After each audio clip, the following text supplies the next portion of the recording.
Hello, a message to all the people who aren't taking this seriously. If you don't happen to live in an area that currently, I say that word in purpose, currently has the infection, and you feel immune due to your age and your good health, and you think, well, this is no worse than a flu, you're being selfish. You don't need to panic, but your good fortune is not everyone else's good fortune. There are people with cancer. There are people with immunocompromised conditions. There are people who have age against them. There are people of all ages who have various health conditions, and especially those with lung conditions are extremely vulnerable right now. Infants, middle age, all ages, with any kind of lung condition, from asthma to COPD, cystic fibrosis, gas exchange disorders, aneurysms, the list goes on and on. This is a respiratory infection, so people with damaged lungs are at risk of death from the pneumonia that comes along with this. And when there's a flu, yes, people catch the flu and some people pass from the flu, but the people that are vulnerable have the option of getting the vaccine so they do not catch the flu. And the flu doesn't automatically come with pneumonia for its complications. This flu is a respiratory flu. It comes with pneumonia as its primary complication because it attacks the lungs. And the lung damage can be permanent. Even if you recover from the disorder and you don't have serious complications, you can be contagious to those people around you and spread it to other vulnerable people who are just as important as you are. People with organ transplants. The list goes on of people that are vulnerable. And these people are vulnerable anyway. It's really unfair, just because you're healthy and your community isn't currently experiencing a problem, to downsize, minimize, or make light of the situation. Because for other people, it's potentially fatal. And they can't take a vaccine to prevent from catching it. There's nothing they can do but wash their hands and hope you don't spread it to them. Hope that it doesn't spread farther and farther. Now, things won't be shut down forever. We're going to open back up. What happens then? To the people who have no options.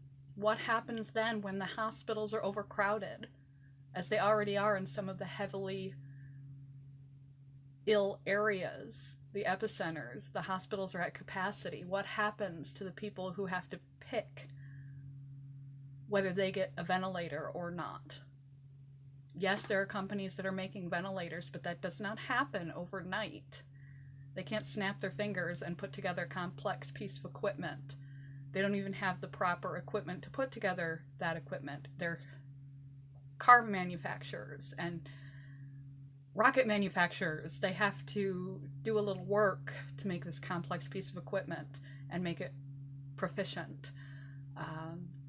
So there will be overcapacity, there will be a lag in equipment, and just because you might not be affected right now doesn't mean that others aren't. People are dying a very unpleasant death, and other people of all ages are at risk of severe complications from this illness. And the lung damage that occurs is permanent. Even if people recover when they have severe complications and they don't go on to respiratory failure, the lung damage can not be reversed. So it is serious. Just because it's not serious for you,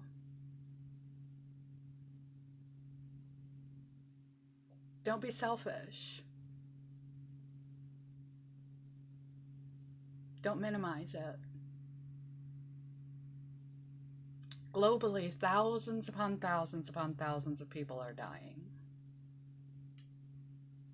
Just because no one you know is dying, just because it hasn't crept up in your area yet, don't forget that there are people, probably people close to you, that are elderly, that are immunocompromised, that are fighting other medical conditions, that have lung disorders, that have heart disorders, people that this can be very severe for, and they don't have an option but to hope and wash their hands a lot. It's no joke to some of us. Think of other people, not just yourself. And what about if you need to go to the hospital for anything? What if you have a critical car accident and you need to wind up in an ICU bed and they don't got any? And they don't have enough doctors or nurses left because everybody's quarantined at home sick, so they don't pass it on to other people that they're working with. There's not enough beds or machines to keep you alive. Not because of coronavirus, but because of a car accident or something else that happens in your or a loved one's life. But the hospitals are overburdened because too many people are infected and you can't get the help that you need. It's a complex situation with a lot of moving parts. It's not as simple as a hoax. It's not overly melodramatic. Just because it's not you doesn't mean anyone else is not as important as you. So please be considerate when it comes to how you approach this situation and washing your hands and keeping yourself away from other people and being conscientious of not going into work or into social situations when you are sick, because not everyone is as fortunate and healthy as you. And if we don't have our doctors and nurses and beds in the hospital free, then everyone is in jeopardy. Not just people who catch this and who are already compromised. So, just a thought. I've seen a lot of people, and everybody's entitled to their opinion, being still believing this is a hoax and that it's not a big deal.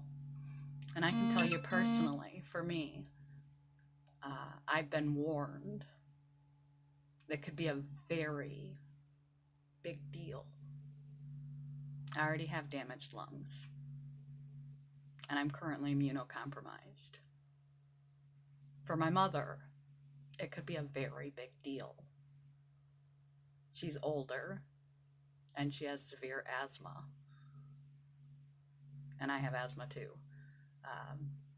It could be a very big deal for her to get pneumonia. So maybe my position is just from my personal situation, but I made a video about empathy. And if it weren't particularly bad for me, should I catch it, or my loved ones, should they catch it, I would still care and be careful not to spread it, because I'm no more important than anyone else on this planet. Love you guys. That's just my thoughts. Bye, YouTube.